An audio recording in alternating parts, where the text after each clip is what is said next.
चलिए देखिए, हम लोग तीसरा चैप्टर का दो चरण रैखिक समीकरण में कुछ क्वेश्चन लैंग्वेज का पढ़ लिए थे, जिसमें हम लोग तीन तरह का टाइप देख लिए थे। कुछ क्वेश्चन जो था वह संख्या आधारित प्रश्न था, फिर इसके बाद एक टाइप और हम लोग पढ़े थे दो अंकों की संख्या वाली आधारित प्रश्न, फिर इसके बाद हम लोग पढ़े थे भिन्न। इसके बाद हमारा एक नया टाइप के रूप में आता है, जैसे कोई सामान खरीदने अगर हम लोग मार्केट में जाते हैं तो सामान अगर किसी दुकान पे गए, अगर मान लीजिए पुस्तक भंडार पे गए तो पुस्तक भंडार पे गए तो हम लोग कॉपी और मान लीजिए कलम खरीद लिए, या बैग और कॉपी खरीद सकते हैं, या बैग या कलम खरीद सकते हैं। तो मान लीजिए कोई दो सामान खरीदते हैं, जैसे दो सामान खरीदते हैं, एक कॉपी भी खरीदते हैं और कलम भी खरीदते हैं, तो हम लोग उसे पूछते हैं कि कलम कैसे फीस दिए, मतलब एक कलम का दाम कितना लिए, और कॉपी जो लिए वह एक कॉपी का दाम कितना लिए। उसके बाद हम लोग उससे कहा कि एक एक कॉपी का दाम पूछे और एक कलम का दाम पूछे। उसके बाद हम लोग उससे क्या बोले कि 3 कॉलम दे दीजिए और 4 कॉपी दे दीजिए। उसके बाद हम लोग बोलते हैं कि अब बताइए कि जोड़ करके कितना रुपया हुआ, दोनों का मिला करके हमारा कितना रुपया हुआ। तो उस टाइप का क्वेश्चन रहता है, तो उसमें हमारा क्वेश्चन जो रहेगा किस तरीके का रहेगा कि बोलेगा 3 कलम और 4 कॉपी, 3 कलम और 4 कॉपी खरीदिए, तो उसका दाम जोड़ करके बताता है कि आपका इतना रुपया हुआ। फिर इसके बाद और अलग से पूछते हैं, एक और समीकरण लेते हैं कि 5 कलम खरीदे और 7 कॉपी खरीदे, उसका दाम जोड़ के बताइए कितना हुआ। जैसे ही दाम जोड़ करके बताता है तब हमें अपने से ज्ञात करना है कि एक कलम का दाम वो कितना लिया और एक कॉपी का दाम वह कितना लिया। तो इस टाइप का क्वेश्चन रहेगा, या चावल खरीद रहे हैं या सेव खरीद रहे हैं, कोई भी दो सामान खरीद रहे हो और दोनों सामान का हम लोग का दाम निकालना है कि कैसे दिया, अर्थात किस रेट से वह दिया है, हमको वह चीज ज्ञात करना है। क्वेश्चन हमारा क्या है, 3 बैग तथा 4 कलमों का मूल्य 257 रुपया है। क्वेश्चन यह है कि 3 बैग खरीदते हैं और 4 कलम खरीदते हैं, तो उसका दाम जोड़ करके दोनों का मिला करके दाम जोड़ करके कितना बताता है 257 रुपया, तथा 4 बैग खरीदते हैं और 3 कलम खरीदते हैं, तो उसका दाम जोड़ करके कितना बताता है 324 रुपया। जब इस टाइप का क्वेश्चन होगा तो सबसे पहले अगर मान लीजिए वजन के हिसाब से रहेगा तो मान लेंगे 1 केजी का मूल्य इतना रुपया है, ठीक है। या अगर बैग, कॉपी, कलम या कोई केला खरीद रहे हो, या बेंच, साइकिल, मोटरसाइकिल, या कोई भी सामान खरीद रहे हैं, पंखा खरीद रहे हो, टेबल खरीद रहे हो, मोबाइल खरीद रहे हो, या कोई भी सामान खरीद रहे हो, तो वहां पर हम लोग बोलेंगे कि एक का दाम कितना है, एक का दाम कितना है। अब यहाँ पे हम लोग को बैग का तो दाम पता नहीं है कि एक बैग कितना रुपया का है, कलम का भी दाम नहीं पता है कि एक कलम कितना रुपया का है, तो हम लोग इसमें वो मानेंगे क्या, हम लोग इसमें मानना होगा। तो हम लोग यहाँ पे मानेंगे कि जो बैग हमारा है वह बैग, एक बैग कितना का दिया, तो माना एक बैग का मूल्य कितना रुपया मान लिया जाए 100 रुपया। फिर इसके बाद एक कलम का मूल्य, कलम का मूल्य नहीं पता है, उसको कितना मान लिए y रुपया। कि जो बैग खरीदे तो एक बैग कितना रुपया का खरीदे तो 100 रुपया का खरीदे, जब कलम खरीदे तो एक कलम कितना रुपया खरीदे तो y रुपया का खरीदे हैं। एक बैग का मूल्य कितना रुपया हुआ x, एक कलम का मूल्य कितना रुपया हुआ y रुपया। अब हम लोग चलेंगे प्रश्न से अर्थात समीकरण में, ठीक है। जब हम लोग प्रश्न से चलते हैं तो प्रश्न में हमारा क्या है, 3 बैग खरीदे हैं और 4 कलम खरीदे हैं। बताइए अगर एक कलम का मूल्य 5 रुपया है, मान लीजिए एक कलम का मूल्य कितना रुपया है 5 रुपया है, तो 2 कलम का मूल्य कितना होगा 5 दूनी 10, गुना करते हैं, एक बैग 200 रुपया का मिल रहा है, तो 3 बैग कितना का मिलेगा, क्या किया हम लोग गुना। अब यहाँ बताइए कौ बैग खरीद रहा है 3 बैग, तो 3 बैग, तो एक बैग का मूल्य कौ रुपया x, तो 3 बैग का मूल्य कितना होगा 3x। एक कलम का मूल्य कितना है y, कलम कितना खरीदे 4, तो 4y। दोनों को मिला करके अर्थात जोड़ करके हम पैसा देते हैं, तो जोड़ करके पैसा दिए कितना रुपया दिए 257, इसको मान लीजिए समीकरण नंबर 1। फिर इसके बाद चलते हैं, इसके बाद कह रहा है कि 4 बैग, तो बताइए 4 बैग, तो 4 बैग खरीदे, तब एक बैग का दाम कितना है x, तो 4x।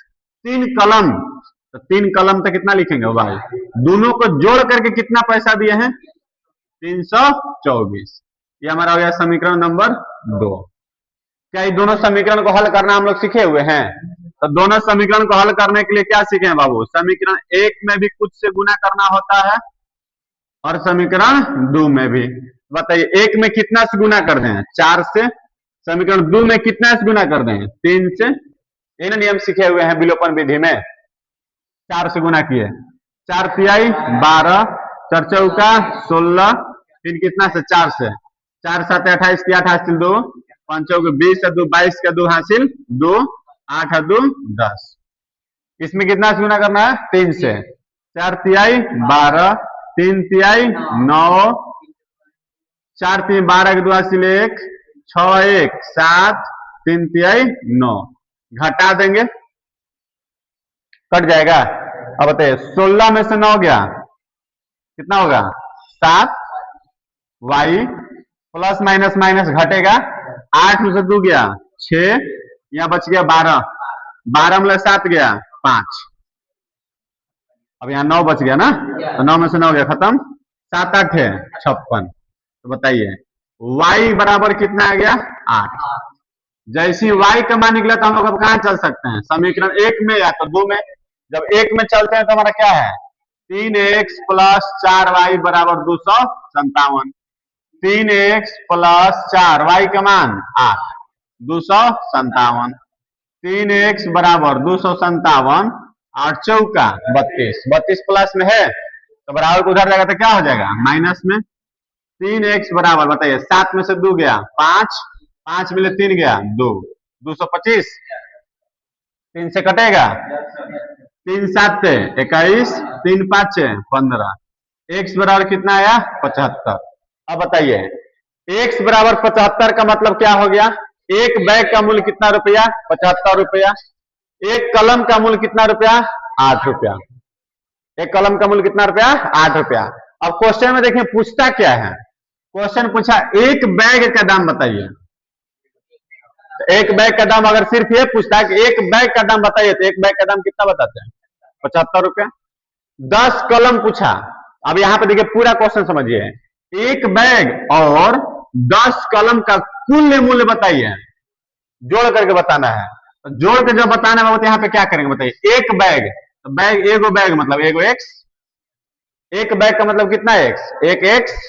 10 कलम, तो 10 कलम का मतलब कितना? 10 वाई, क्योंकि एक कलम का मूल्य कितना है? वाई है ना यहाँ पे। तो 10 वाई जोड़ करके बताना है, तो क्या लिखेंगे? प्लस।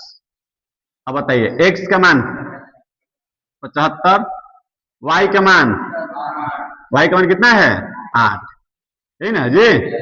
अब यहाँ बताइए आप 75 प्लस 10 8 है 80, 155। तो टोटल हमारा कितना रुपया का सामान लिए? 155 रुपया का। यदि क्वेश्चन में सिर्फ ये पूछता है कि एक बैग का दाम बताइए, एक बैग का दाम कितना लिख देते हैं? 75 रुपया।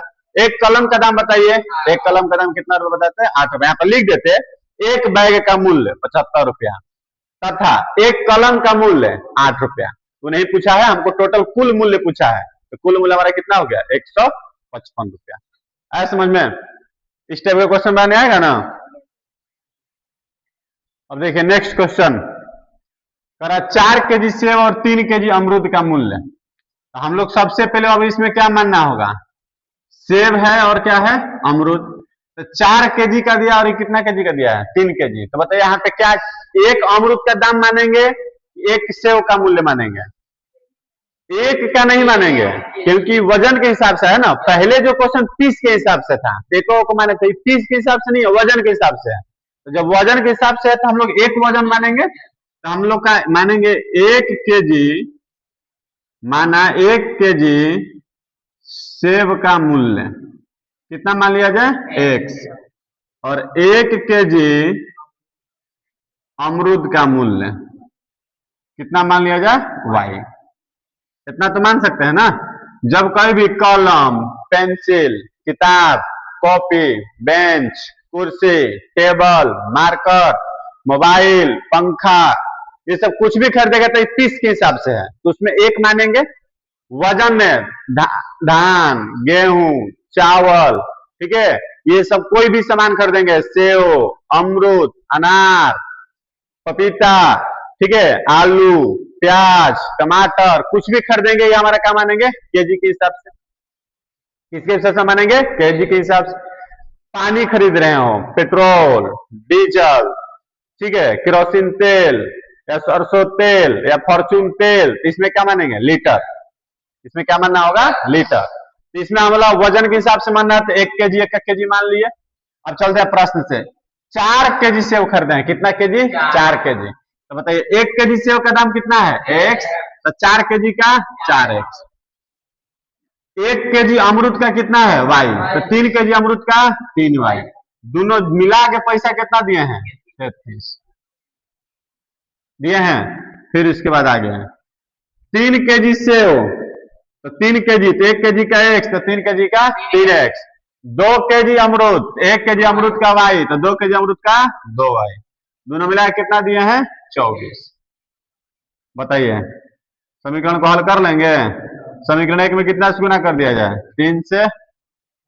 समीकरण 2 में कितना से गुना किया जाए? 4 से। तो समीकरण 1 में 3 से, 4 तिहाई 12, 3 तिहाई 9, 33 तिया 99, 4 से 4 तिहाई 12, 4 दूनी 8, 24 चौके 96 ना। 24 से 4 से 4 चौके 16, 4 8 1 9, माइनस माइनस माइनस कट गया। एक वाई 6 3 9, वाई बराबर कितना आ गया? 3। जब y का मान पता चल गया तो समीकरण कहाँ चले? एक में चलिए। 4x प्लस 3y बराबर 33। 3y का मान 3 होगा जी। फिर यहाँ 4x 33, 3 तिहाई 9, घटा दीजिए। 33 में से 9 घटाएंगे 24, 4 छक्के 24, x बराबर 6, y बराबर 3। हमसे पूछा क्या है? प्रति केजी सेव, प्रति केजी मतलब 1 kg, 1 kg सेव और 1 kg अमरूद का मूल्य जोड़ के नहीं पूछ रहा है।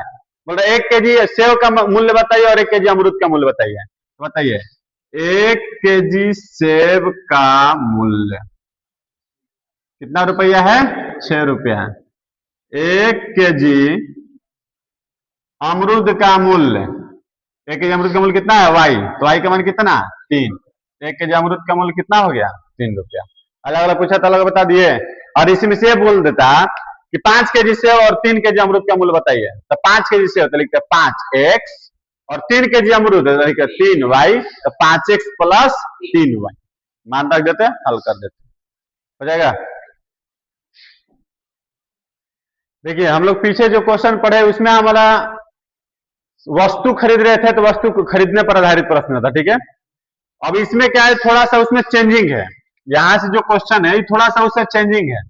अब उससे चेंजिंग क्या है कि एक बात याद रखिएगा कि कहीं पे अगर एडमिशन लेते हैं तो एक एडमिशन फी होता है। कहीं पे अगर किसी चीज, अगर लाइब्रेरी में एडमिशन लीजिएगा तो लाइब्रेरी का एक अलग से फी होगा, ठीक है। या कहीं स्कूल में एडमिशन लीजिएगा तो स्कूल का एक एडमिशन फी अलग होगा, बाकी मंथली जो लगेगा वो अलग फीस होता है, ठीक है। या अगर कोई गाड़ी आप रिजर्व करते हैं तो गाड़ी रिजर्व करिएगा तो कितना भी दूर जाइए उससे मतलब नहीं है, लेकिन गाड़ी जब रिजर्व कीजिएगा तो कितना भी दूर जाइए तो अलग फी लेगा वो, क्योंकि गाड़ी रखा है तो ड्राइवर देगा, उसको ड्राइवर का चार्ज लेगा। उसके बाद आप जितना दूर जाइएगा उसके हिसाब से पैसा बढ़ाते चला जाता है। उसी तरीके से अगर हम लोग पुस्तकालय से किताब, लाइब्रेरी से किताब निकालते हैं पढ़ने के लिए, तो हम लोग पहले एक फी दे देते हैं। जैसी फी दे दिए उसको कि इतना रुपया फी है, तो बताएगा कि अगर एक बार आप किताब निकाल के ले जाते हैं तो 3 दिन रखते हो या 2 दिन रखते हो, उसका अलग अपना नियम रहेगा। अगर 2 दिन आप रखते हो तो 2 दिन का आपका 1 रुपया फी नहीं लगेगा। एडमिशन फी ले लिया, लेकिन अब 2 दिन रखते हैं तो उसका कोई अलग से पैसा नहीं लगेगा। लेकिन 2 दिन से तीसरा दिन जहां कीजिएगा तो फाइन हम लोग जानते हैं। तीसरा दिन 2 दिन का नियम है, 2 दिन रखिएगा तो कोई दिक्कत नहीं है, लेकिन 1 दिन ज्यादा बढ़ाइए, 2 दिन ज्यादा बढ़ाइए तो 1 दिन का मान लीजिए बता दिए कि 5 रुपया फाइन है, तो आप ले जाके 2 दिन रख दिए, ज्यादा 2 दिन रख दिए तो 2 दिन का फाइन कितना देना होगा? 5 दूनी 10 रुपया देना होगा ना। उसी तरीके से अगर मान लीजिए ऑटो से जाना है तो ऑटो वाला क्या बोलता है कि हमारे ऑटो में बैठ जाइए आप, तो बैठने का हम 10 रुपया लेंगे भाई, सिर्फ बैठने का कितना रुपया लेंगे? 10 रुपया। अब जितना किलोमीटर जाइएगा उसके हिसाब से हम 2 रुपया बढ़ाएंगे, मतलब बैठ गए तो कितना रुपया उसको दिए? 10 रुपया। अब बोले कि 1 किलोमीटर चलिए तो 1 किलोमीटर का कितना बोला? 2 रुपया। हम बोलेंगे 2 किलोमीटर जाइए तो 2 दूनी 4। हम बोल दिए 4 किलोमीटर जाइए तो 4 दूनी 8। बोले 10 किलोमीटर चलिए तो 10 दूनी 20, तो 20 रुपया वो लिया। किलोमीटर का, ऑटो में सिर्फ बैठा ही कितना ले लिया 10, तो 20 से 10 आपका कितना ले लिया 30। तो एक नियत जो कभी बदलता नहीं है, जो कभी बदलता नहीं है। तो अगर उस हिसाब से क्वेश्चन रहेगा तो उसको कैसे बनाएंगे, ध्यान से समझिएगा। क्वेश्चन कर रहा है किराए पर पुस्तकें देने वाली किसी पुस्तकालय का, किराए पर पुस्तक देता है और उसका नियम क्या है, पुस्तकालय का प्रथम 3 दिनों का, कितना दिनों का, 3 दिनों का एक नियत किराया है। 3 दिनों का क्या है, नियत किराया। जैसे हम नियत किराया बोले, ऑटो में बैठ गए तो बोला 10 रुपए लेंगे, बाकी अब जितना दूर जाए वो अलग पैसा लेगा। तो उसका फिक्स रेट एक है, बैठने का सिर्फ फिक्स कितना है 10। अब कहां जा रहे हो उसे मतलब नहीं है, बैठिए 10 रुपए दीजिए फिर उतर जाइए, आपको पैसा वापस नहीं होगा। उसी तरीके से लाइब्रेरी है, पुस्तकालय है, उसका यहाँ पे नियम क्या है कि 3 दिनों तक का नियत किराया है। 3 दिन का कितना किराया है, नियत। नियत मतलब 3 दिन में कभी बदलने वाला नहीं है। अर्थात इसको मान के चलिए अपने से कि एडमिशन फी हो गया हो, एडमिशन कर दिया, जैसे एडमिशन कराया तो क्या बोला, एडमिशन करा लिए, आपको 3 दिन तक का पैसा नहीं लेंगे। 3 दिन किताब ले जाकर रखिए, उसका हम पैसा नहीं लेंगे। कितना दिन का पैसा नहीं ले रहा है, 3 दिन का, लेकिन एडमिशन फी तो ले लिया है, फ्री में नहीं दिया हमको। फ्री में ऐसे नहीं ना कोई भी आदमी गया सारे को बुक दीजिए 3 दिनों को पढ़ के दे देंगे, नहीं देगा ना। एक नियत फिक्स किराया है, तो हम लोग उसको फिर आगे, तथा उसके बाद प्रत्येक अतिरिक्त दिन का अलग किराया है। प्रत्येक अतिरिक्त दिन का, प्रत्येक अतिरिक्त का मतलब हो गया कि 3 दिन के अगला दिन, जैसे चौथा दिन हुआ उसका अलग पैसा लगेगा, 5वां दिन हुआ तो उसका अलग पैसा लगेगा, 6ठा दिन हुआ तो उसका पैसा अलग लगेगा। अब जितना दिन रख लीजिए उसका पैसा अब अलग लगेगा, ठीक है। लेकिन इसमें एक हमारा नियत, एक हमारा क्या है, नियत किराया, कितना दिनों का, 3 दिनों का। तो हम लोग को तो पता नहीं ना है, 3 दिन का पता है कि कितना रुपया लग रहा है, नहीं, तो लिखना होगा माना 3 दिनों का नियत किराया। 3 दिनों का नियत किराया कितना मान लिए, x। फिर इसके बाद क्या है, प्रत्येक अतिरिक्त दिन का अलग पैसा लगता है, तो प्रत्येक अतिरिक्त दिन का, ठीक है, तो मान लीजिए प्रत्येक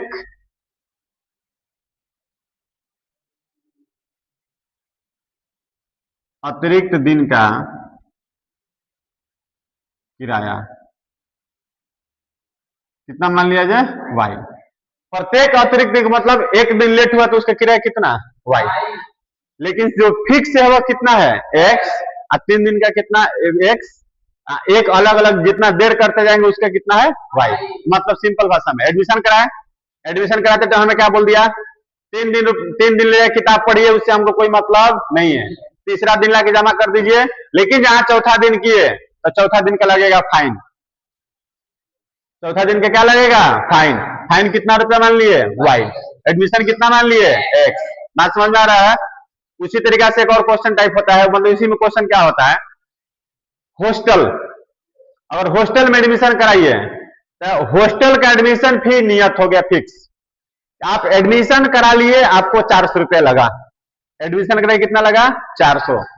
उसके बाद एक दिन खाइएगा तो उसका पैसा लगेगा 200 अलग से। सिर्फ उसमें हम हॉस्टल में रहेंगे, कितना रुपया ले लिया, 400। एक दिन खाएंगे तो कितना लेगा, 200। एक ही दिन हम खाए तो कितना रुपया टोटल लग गया हमारा, क्योंकि 400 एडमिशन में दे दिए, उसी को ना दिए हैं, और 200 फिर खाने का दिए, तो 4 दो कितना, 100, 600। अच्छा बोल दिया कि हम 5 दिन खाना खाए हैं, तो बताइए कितना रुपया हुआ, 5 दिन का कितना हुआ, तो 5 दिन जो खाली खाए तो 5 दूनी 10, 1000 का। अब बिना एडमिशन करे थोड़ी खाए हैं, और ऐसा नहीं ना हम लोग भी जाएंगे हॉस्टल में, सर खाना खिला दीजिए, खाना थोड़ी खिला देगा, अनेरिया सबको नहीं खिलाते चलेगा। तो उसके लिए एक अलग, खाना के लिए अलग एक एडमिशन कराना होगा। अभी विद्यालय में हम लोग कोई भी आ जाएगा तो उसको हम लोग पढ़ाएंगे, पहले बोलेंगे क्या, एडमिशन कराइए, बोलेंगे ना। उसी तरीके से अब हम लोग यहाँ पे चलते हैं प्रश्न से। प्रश्न में पहला आप देखिए यहाँ पे आगे प्रश्न कहाँ शुरू होता है, सरिता ने 7 दिनों के लिए पुस्तक रखने के लिए, कितना दिन सरिता गई, एडमिशन ले ली थी, एडमिशन ली होगी, पहले नंबर एडमिशन ली होगी, एडमिशन ली तो कितना रुपया लगा उसको, x। अच्छा एडमिशन ली तो कितना दिन के लिए ली, 3 दिन। एडमिशन ली तू कितना दिन रहा? 3 दिन। किताब का फाइन कितना दिन तक नहीं लेगा? 3 दिन तक। कितना दिन तक? 3 दिन तक। लेकिन एडमिशन कराने का पैसा कितना दी? एक्स। एडमिशन कराने का पैसा कितना दी? एक्स। तो जब एडमिशन कराई तो कितना दिन तक वो पैसा नहीं दी? 3 दिन तक। इसका मतलब फाइन कितने दिन की दी? कितना दिन के दी? 4 दिन के, क्योंकि टोटल रखी कितना दिन? 7 दिन। जब वो टोटल 7 दिन रखी है तो 3 दिन तो उसका फ्री है, 3 दिन उसका फ्री है, तो वो फाइन कितना दिन के दी? 4 दिन के। तो बताइए 1 दिन का फाइन वाई, 4 दिन का फाइन 4 वाई, दोनों मिला के 100 रुपया दी है। समीकरण 1। कोई दिक्कत है तो बोलिए। आगे सरिता काम हो गया। नाम है सुशी। सुशी ने एक पुस्तक कितना दिन रखी है? 5 दिन। कितना दिन रखी? 5 दिन। अच्छा 5 दिन रखी, ठीक है, तो 5 दिन में कितना उसका फ्री है? 3 दिन। तो 3 दिन का 100 रुपया है। अब बचा क दिन? 2 दिन।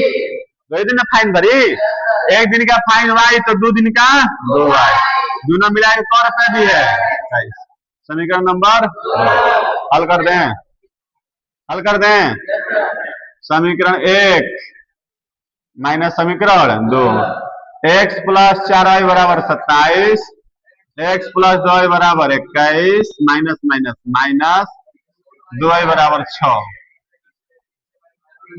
y बराबर 3। कोई दिक्कत? अब चलते हैं समीकरण 1 में। 1 में क्या है?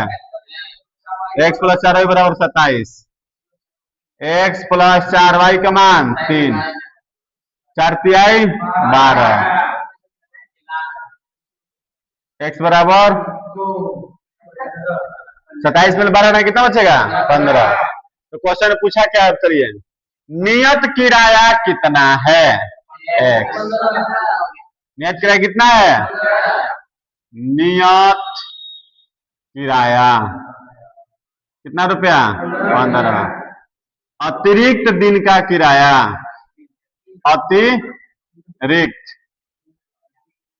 अतिरिक्त दिन का किराया, अतिरिक्त दिन का किराया कितना रुपया है? 3। यही ना बोला है अतिरिक्त दिन का किराया।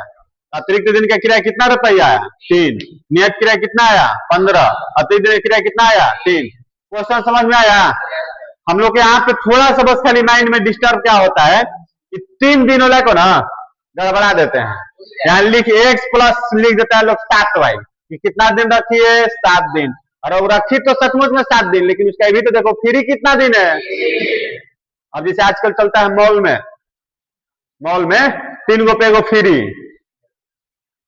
3 गो पे एगो फ्री, मतलब 3 गो लीजिएगा तो एगो का पैसा नहीं लगेगा। यही ना? तो वही चीज ना है कि एडमिशन ली तो क दिन फ्री? 3 दिन, बाकी रख लीजिएगा 7 दिन।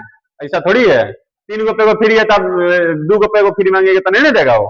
तो इसका 3 दिन का फ्री था, तब 3 दिन का पैसा नहीं लगा, 3 दिन का सिर्फ लगा वो एडमिशन का x, बच गया उसका 4 दिन। भाई 4 दिन ज्यादा रखिए, 2 फाइन अलग से फाइन लगा तो 4 भाई। कोई दिक्कत?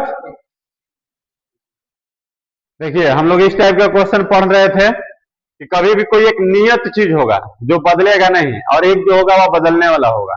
जैसे हम लोग क्वेश्चन देखे थे कि एक क्वेश्चन हम लोग पढ़ लिए थे पुस्तकालय वाला, कि अगर किसी लाइब्रेरी में कोई एडमिशन लेता है तो उसका एक अलग फी होगा, और उसके बाद उसमें कुछ नियम होता है कि 2 दिन तक पढ़िए या 3 दिन तक पढ़िए, उसका कोई अलग से फाइन नहीं लगेगा। अगर 3 दिन बाद अगर जमा करते हैं, लेट करते हैं, तो प्रत्येक दिन का कुछ ना कुछ फाइन फिक्स रहता है। उसी तरीके से हमारा क्वेश्चन है, एक व्यक्ति एक नियत मासिक वेतन पर नौकरी कर रहा है। मतलब कोई एक व्यक्ति है जो नौकरी कर रहा है, उसका प्रति वर्ष एक निश्चित वेतन वृद्धि होता है। अगर कोई भी व्यक्ति अगर नौकरी कर रहा है तो 1 महीना मिलेगा उसको, ठीक है, और वह प्रत्येक साल कुछ ना कुछ उसका पैसा बढ़ता है, प्रत्येक साल उसका कुछ ना कुछ पैसा बढ़ता है। अर्थात जो पैसा बढ़ता है वह साल में 1 बार बढ़ता है, ठीक है। तो वही है कि एक मासिक वेतन पर नौकरी करता है, प्रति वर्ष एक निश्चित वेतन वृद्धि होता है। यदि 4 वर्ष की नौकरी के बाद, 4 वर्ष नौकरी किया, कितना वर्ष? 4 वर्ष नौकरी के बाद उसका 1500 रुपया हो जाता है। उसका वेतन कितना हो जाता है? 1500। मतलब व्यक्ति जो शुरू में कमा रहा है वह कुछ कमा रहा होगा, अगर मान लो उसका 500 रुपया महीना हो, चाहे 200 रुपया महीना हो, 400 रुपया महीना उसका हो, प्रत्येक साल उसका बढ़ रहा है, प्रत्येक साल उसका क्या हो रहा है, बढ़ रहा है। तो पहले हमें क्या क्या नहीं पता है। जो व्यक्ति नौकरी कर रहा है, एक व्यक्ति एक नियत मासिक वेतन पर नौकरी कर रहा है, तो नियत मासिक वेतन उसका क्या है हम लोग को पता नहीं है। नियत मासिक वेतन का मतलब उसका महीना कितना आ रहा है वो भी हम लोग को पता नहीं है। तो सबसे पहले जो मानेंगे वह मानेंगे माना नियत मासिक वेतन कितना रुपया मान लिया जाए, एक्स। जब वह नौकरी करता है तो उसका प्रत्येक साल पैसा बढ़ता है, प्रति वर्ष एक निश्चित वेतन वृद्धि होता है। तो प्रति वर्ष, ठीक है, प्रति वर्ष निश्चित वेतन वृद्धि कितना उसका वृद्धि होता है एक साल में, मान लिया हम लोग वाई। मतलब इस व्यक्ति का जो महीना मिलता है वह कितना रुपया मिलता है, एक्स रुपया। जो प्रत्येक साल उसका पैसा बढ़ता है वह कितना रुपया बढ़ता है, वाई रुपया बढ़ता है। अब हम लोग चलेंगे प्रश्न से। प्रश्न में हमारा क्या है, यहां तक तो हम लोग क्लियर हो गया, यहां तक में कोई दिक्कत। अब इसके बाद करा कि यदि 4 वर्ष की नौकरी के बाद, कितना वर्ष की नौकरी करता है, 4 वर्ष। अच्छा, 4 वर्ष जो नौकरी कर रहा है तो उसमें उसका तो एगो फिक्स है, उसका प्रत्येक महीना में कुछ ना कुछ पैसा नियत मिल रहा है। तो प्रत्येक महीना में उसको कितना पैसा मिल रहा है, एक्स। 4 वर्ष तक पैसा, 4 वर्ष की नौकरी के बाद, तो 4 वर्ष किया तो प्रत्येक साल उसका पैसा बढ़ा, तो एक साल में उसका कितना पैसा बढ़ रहा है, वाई। प्रत्येक साल में कितना बढ़ रहा है, वाई। तो 4 साल में कितना बढ़ जाएगा, 4 वाई। और दोनों मिला के अब उसका वेतन कितना हो गया है, 1500। अब उसका कितना हो गया है वेतन, 1500। कोई दिक्कत। फिर उसके बाद क्या कर रहा है, 10 वर्ष की नौकरी के बाद 1800 हो जाता है। 10 साल जब नौकरी करता है तो उसका वेतन कितना हो जाता है, 1800। तो 10 वर्ष नौकरी कर रहा है, इसका मतलब पहले तो वो महीना फिक्स है कि कितना रुपया मिलता है, एक्स। कितना साल नौकरी करता है, 10 साल। 10 साल में कितना बढ़ा होगा, 10 वाई। 10 साल में कितना बढ़ा होगा, 10 वाई। एक साल में एगो वाई, तो 10 साल में 10 वाई। तब उसका पूरा मिलके कितना हो जाता है, 1800। समीकरण नंबर कितना हो गया, 2। अब इस समीकरण 1 और समीकरण जैसे ही 2 मिल गया तब हम लोग इसको हल कर देंगे। तो समीकरण 1 को हल करो और समीकरण 2 को। तो समीकरण 1 में से 2 को घटा दिया जाए, x प्लस 4y बराबर 1500, x प्लस 10y बराबर 1800, माइनस माइनस माइनस कट जाएगा, क्या घट जाएगा, कितना बचेगा, माइनस 6y। यहां पे घट गया तो कितना बचेगा, माइनस 300। Minus minus plus, 6 5 30। बताइए y बराबर कितना हो गया, 50। मतलब उसका प्रत्येक साल जो पैसा बढ़ रहा है कितना रुपया बढ़ रहा है, 50 रुपया। तो उसका महीना कितना है ये भी तो पता करना होगा, तो उसको महीना कितना मिल रहा है। तो महीना कितना मिलता है, तो उसके लिए हम लोग क्या करेंगे, x प्लस 4y बराबर 1500। समीकरण 1 में चलेंगे तो x का मान नहीं पता है, 4y का मान कितना है, 50। बताइए कितना हो जाएगा, x बराबर 1500, 50 चौके 200, इसलिए x बराबर कितना हो गया, 1300। x बराबर कितना हो गया, 1300। मतलब वो महीना पर कितना महीना पे काम कर रहा था, 1300 पे। उसका प्रत्येक साल पैसा कितना बढ़ रहा था, 50 रुपया। आप क्वेश्चन को जांच भी कर सकते हैं। एक व्यक्ति एक नियत मासिक वेतन पर काम करता है, नियत मासिक वेतन पर नौकरी करता है, तो कितना रुपया पर नौकरी करता है, 1300 पे। कितना पर नौकरी करता है, 1300 पे। प्रति वर्ष एक निश्चित वेतन वृद्धि पाता है, तो प्रति वर्ष कितना वृद्धि हो रहा है, 50। प्रति वर्ष उसका बढ़ कितना रहा है, 50। उसका महीना कितना है, 1300। जब 1300 महीना है और 50 रुपया उसका बढ़ रहा है, इसका मतलब एक साल बाद उसका पैसा कितना हुआ होगा, एक साल बाद कितना पैसा उसका हुआ होगा, 1300 रुपया महीना। 1300 रुपया महीना और 50 रुपया बढ़ गया तो कितना हो गया, 1350। 2 साल में कितना हो गया, 1400। 2 साल में बढ़ के कितना हो गया महीना उसका, 1400। 3 साल में उसका बढ़ के कितना हो गया, 1450। 1450 और 4 साल में कितना हो जाएगा, 1500।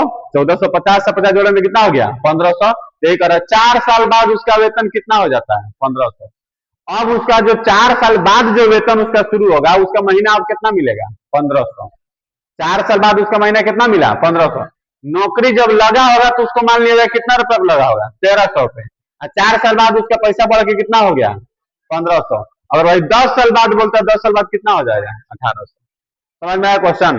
एक फिक्स नियत जैसे टैक्सी वाला भी बताए थे उसको भी क्वेश्चन को बताएंगे कि अगर कोई ऑटो में बैठ गए हम लोग तो उसका एक फिक्स भाड़ा है कितना रुपए लगेगा। उसके बाद जैसे किलोमीटर बढ़ेंगे उसका किलोमीटर किराया क्या होगा अलग होगा। चलिए छात्र और देखिए नेक्स्ट क्वेश्चन क्या है। एक छात्रावास के मासिक व्यय का एक भाग नियत है। एक छात्रावास जो हॉस्टल हो गया हॉस्टल का मासिक व्यय मतलब मासिक जो खर्च है उसका एक भाग क्या है नियत है। शेष इस पर निर्भर करता है कि छात्र ने कितने दिन भोजन किया। छात्र ने कितने दिन भोजन मतलब वहां पे खाया। जबकि एक विद्यार्थी 20 दिन भोजन करता है तो उसे छात्रावास व्यय के लिए 1000 देना पड़ता है। जब वह कितना दिन भोजन करता है 20 दिन। 20 दिन भोजन करता है तो उसे कितना देना पड़ता है 1000। उसके बाद यदि वो 26 दिन भोजन करता है तो उसके लिए कितना देना पड़ता है 1180 रुपया। अब देखिए क्वेश्चन में क्या बोला है एक छात्रावास में मासिक व्यय का एक भाग नियत रखा है। एक भाग क्या है नियत और दूसरा इस पर निर्भर करता है कि वह जितना दिन भोजन करेगा उसका पैसा अलग लगेगा। इसका मतलब यह हुआ कि नियत कौन होगा अर्थात यह हम समझेंगे कि कुछ ना कुछ एक मासिक जो होगा हमारा मासिक व्यय एक नियत है कि इतना रुपया लगेगा तुम खाओ या ना खाओ। क्योंकि अगर हॉस्टल में रह रहे तो हो सकता है कि तुम वहां का खाना ना खा रहे हो और खाना नहीं खा रहे तो रहने का तो पैसा लगेगा ना। अब इसमें ये क्लियर नहीं किया कि रहने का पैसा लेकिन मन में ये सोचेंगे हम लोग अगर छात्रावास में तो बोला कि एक भाग जो है निश्चित है वह बदलता नहीं है तो कौन सा भाग निश्चित हो सकता है। तो हो सकता है कि उसमें रहने का खर्च निश्चित हो सकता है। हो सकता है उसमें एडमिशन का फी निश्चित हो सकता है। ठीक है और रहने का भाव निश्चित है। तो अगर खाएगा तो इसमें ये चीज बोल दिया है कि इस पर निर्भर करता है कि छात्र ने कितने दिन भोजन लिया मतलब बदल कौन रहा है जो भोजन कर रहा है। और एक दिन भोजन किया तो उसका पैसा लगेगा। 2 दिन भोजन किया था 2 दिन का पैसा लगेगा। 3 दिन भोजन किया था 3 दिन का पैसा लगेगा। लेकिन हमें ये तो नहीं पता है ना कि एक दिन भोजन किया था कितना रुपया लगेगा। एक दिन भोजन खाने के कितना रुपया लगेगा हमको ये चीज पता नहीं है। और नहीं भी भोजन करेंगे तो तभी हमको उसमें पैसा देना है वो भी हम लोग को निश्चित पता नहीं है। तो हम लोग को वो चीज क्या करना होगा मानना होगा। तो बताइए सबसे पहले हम लोग क्या मानेंगे माना नियत व्यय मान सकते हैं यही मान सकते हैं मासिक व्यय नियत मासिक व्यय नियत मासिक व्यय नियत मासिक व्यय कितना रुपया मान लिया गया 100 रुपया। उसके बाद प्रतिदिन भोजन का मूल्य कितना होगा प्रतिदिन क्योंकि प्रतिदिन भोजन करेगा तो प्रतिदिन भोजन का मूल्य तो प्रतिदिन के भोजन का मूल्य कितना रुपया मान लिया वाई रुपया। यहां तक में किसी को दिक्कत है तो बोला जाए। यहां तक क्वेश्चन समझ में आया। हम लोग को हॉस्टल में अगर है तो हॉस्टल में अगर हो सकता है कि नाम लिखाई लग रहा हो तो उसको मान लीजिए 100 रुपया। नियत कुछ भी हो सकता है एडमिशन लिए उसका नियत हो सकता है। चाहे हम खाना नहीं खा रहे हैं लेकिन रह तो रहे हैं उसका भी पैसा लग सकता है या बहुत सारा चीज का पैसा लग सकता है जो एक नियत है तुम खाओ या ना खाओ तुम्हारा इतना पैसा लगेगा। कितना लगेगा 100 रुपया लगेगा। लेकिन जब खाएंगे तो एक दिन का कितना लगेगा वाई। अब बताइए लड़का कितना दिन खा रहा है 20 दिन तो 20 दिन खाएगा तो एक दिन का वाई तो 20 दिन का 20 वाई। एक दिन का वाई तो 20 दिन का कितना 20 वाई। अब ध्यान देना एक दिन का वाई तो 20 दिन का कितना हो गया 20 वाई। लेकिन सिर्फ खाने का पैसा तो नहीं देना है इसको ना सिर्फ खाने का पैसा नहीं देना है उसको और पैसा देना है जो नियत है जो फिक्स है वो सब कोई देगा। तो कितना रुपया देना है x प्लस 20 वाई तब वो मिला के कितना रुपया दे रहा है 1000।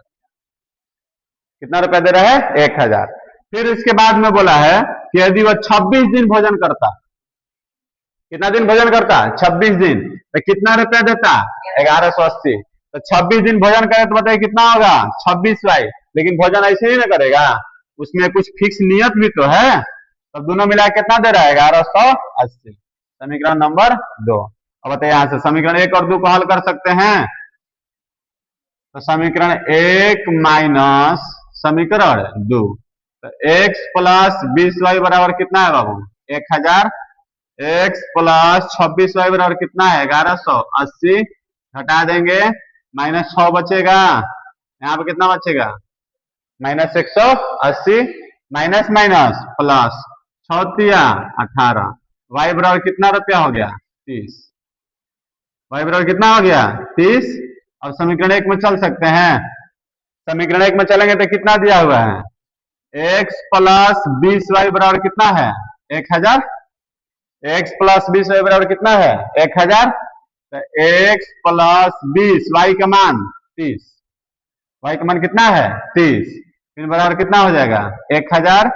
बताइए, 3 दूनी के 600 बराबर में 1000, x बराबर 1000 माइनस में 600, इसलिए x बराबर कितना हो गया? 400। तो एक नियत फिक्स कितना है? 400। एक दिन के भोजन का 100 रुपया लग रहा है? 30 रुपया। कोई दिक्कत? इस तरह का क्वेश्चन बनाने आ जाएगा। अब कोई दिक्कत इसमें?